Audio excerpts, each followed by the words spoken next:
नमस्कार प्रिय विद्यार्थीगण। आप सभी का हमारे डिजिटल प्लेटफॉर्म पर बहुत बहुत स्वागत है।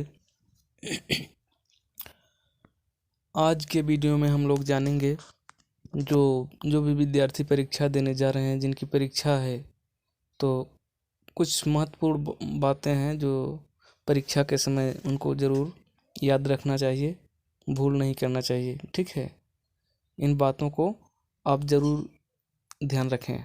अगर ध्यान रखेंगे तो आपका एग्ज़ाम अच्छा होगा, ये हमें पूर्ण विश्वास है। तो कौन सी बातें हैं, तो देखिए। परीक्षार्थियों के लिए ध्यान देने योग्य बातें कौन सी बातें हैं, तो पहला ये है, नया पढ़ने से बचें। ठीक है, नया पढ़ने से बचें। जो पढ़े हैं उसे अच्छे से देखें। जो भी विद्यार्थी आप अभी तक पढ़ चुके हो, जो भी पढ़ चुके हो आज तक, बस उसको दोहराओ, उसी का रिवीजन बढ़िया से कर लो। ठीक है, नया पढ़ने के चक्कर में जो पढ़े हुए हो वो भी भूल जाओगे। जो पढ़ चुके हो, नया पढ़ने के चक्कर में वो भी भूल जाओगे, और नया पढ़ने पर वो याद नहीं हो पाता है, क्योंकि प्रेशर रहता है। एग्ज़ाम के समय प्रेशर रहता है, नया चीज़ आप नहीं पढ़ पाएंगे, नहीं तैयार कर पाएंगे, क्योंकि प्रेशर हो जाता है, अतिरिक्त दबाव रहता है आपके एग्ज़ाम का। इसलिए आप नया पढ़ने की कोशिश न करें। जो भी आप आज तक पढ़े हैं उसी को बढ़िया से दोहराएं, उसी का रिवीजन कर लें। अगर जो भी पढ़े हैं उसी का रिवीजन कर लेंगे तो उससे मतलब जो आएगा उससे तो छूटेगा नहीं, मतलब आप करके आएंगे। और नया पढ़ने के चक्कर में जो पढ़े हैं वो भी नहीं तैयार कर पाएंगे, और नया पढ़ेंगे तो वो उतना बढ़िया नहीं पढ़ पाएंगे। ठीक है, इसलिए नया पढ़ने की कोशिश न करें। अगर एक दो दिन आपका एग्ज़ाम रह गया है तो नया ना पढ़ें। ठीक है, एक दो दिन अगर एग्ज़ाम है तो नया पढ़ने की कोशिश न करें। जो पुराना है, जो पढ़ चुके हैं, उसी को बढ़िया से रिवीजन उसका करें। और दूसरा क्या है पॉइंट, दूसरा है, जिस दिन परीक्षा है उस दिन अधिक न पढ़ें, नहीं तो अतिरिक्त दबाव हो जाता है, प्रेशर बढ़ जाता है। ठीक है, जिस दिन आपका एग्ज़ाम है, जिस दिन एग्ज़ाम देने के लिए जा रहे हैं, तो उस दिन बहुत ज़्यादा पढ़ने की कोशिश न करें। ठीक है, कई घंटे तक उस दिन नहीं पढ़ना चाहिए, बस थोड़ा बहुत देखना चाहिए। जो भी आपका नोट्स है या जो भी बुक्स है, जैसे जिससे आप पढ़ते हैं, तो उसको एक निगाह से देख सकते हैं। ठीक है, ज़्यादा दिमाग लगाएंगे तो आप प्रेशर हो जाएगा, बहुत ज़्यादा दबाव हो जाएगा। ठीक है, और दिमाग पर बोझ हो जाएगा, और आपका प्रदर्शन अच्छा नहीं रहेगा एग्ज़ाम हॉल में। इसलिए परीक्षा के दिन बहुत ज़्यादा पढ़ने की कोशिश न करें। जो भी पढ़े हैं, आप जो पढ़े हैं उसको दोहरा लें, एक बार एक नज़र देख लें।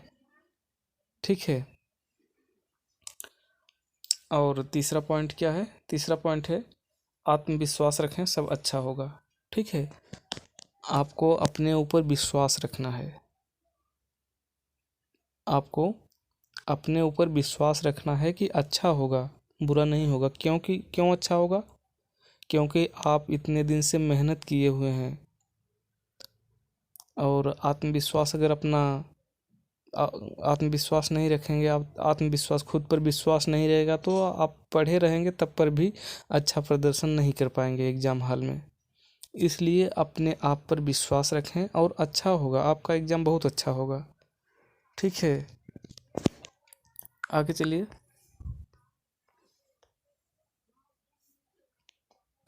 चौथा पॉइंट है, अस्पष्ट लिखावट। यदि आप हाई स्कूल की परीक्षा देने जा रहे हैं तो लिखावट पर विशेष ध्यान देना है आपको, क्योंकि लिखावट पर नंबर बढ़ता है। हाई स्कूल की परीक्षा की बात कर रहे हैं, और इंटर में भी लिखावट पर मिलता है, लेकिन हाई स्कूल में अगर हैं तो लिखावट पर विशेष ध्यान दें। अगर आपकी राइटिंग अच्छी नहीं बनती है तो कोई बात नहीं, राइटिंग अच्छी नहीं बनती है तो कोई दिक्कत नहीं है, लेकिन आपको ऐसा लिखना है कि स्पष्ट लिखावट हो, पढ़ा जा सके, साफ साफ रहना चाहिए। ठीक है, और अगर आपकी राइटिंग बहुत अच्छी बनती है तो बहुत अच्छी बात है। ठीक है, लिखावट पर विशेष ध्यान आपको देना होगा। और नेक्स्ट पॉइंट है अति लघु उत्तरी, लघु उत्तरी, दीर्घ उत्तरी प्रश्नों को आवश्यकता अनुसार कम अथवा अधिक लिखें। इसका मतलब क्या हुआ? तो अति लघु उत्तरी अगर प्रश्न आप कर रहे हैं तो उसमें 1 से 2 लाइनें सिर्फ लिखना है। ठीक है, 1 से 2 लाइन। बहुत अगर लिख रहे हैं तो 3 तो नहीं लिखना पड़ता है, लेकिन अगर थोड़ा ज़्यादा उसमें है लिखना है, बड़ा है, तो 2-3 लाइन लिख सकते हैं, लेकिन 1 से 2 लाइन में आपको पूरा करना है अति लघु उत्तरी प्रश्न को। ठीक है, कुछ लोग रहते हैं जिसको पता ही नहीं है अति लघु उत्तरी प्रश्न है, उसी को एक पेज में लिखने लगते हैं, तो ये गलत बात है। इसमें आप बहुत ज़्यादा लिख देंगे तब पर भी उतना ही नंबर मिलेगा। इसलिए जितना पूछा गया है उतना, मतलब अति लघु उत्तरी का मतलब 60 जो रहता है उस 60 में लिखना है आपको। ठीक है, बड़ा नहीं लिखना है। और लघु उत्तरी प्रश्न कितना लिखना है? लघु उत्तरी में आधा से 1 पेज में आपको लिखना है। आधा से 1 पेज के अंदर आपको लिखना है। अगर इससे ज़्यादा भी लिखना चाहते हैं तो थोड़ा बहुत इससे ज़्यादा लिख सकते हैं, कोई दिक्कत नहीं है, लेकिन कम से कम आधा पेज होना ही चाहिए लघु उत्तरी प्रश्न। ठीक है, और दीर्घ उत्तरी, जिसको विस्तृत उत्तरी प्रश्न कहते हैं, इसको आपको ज़्यादा लिखना है।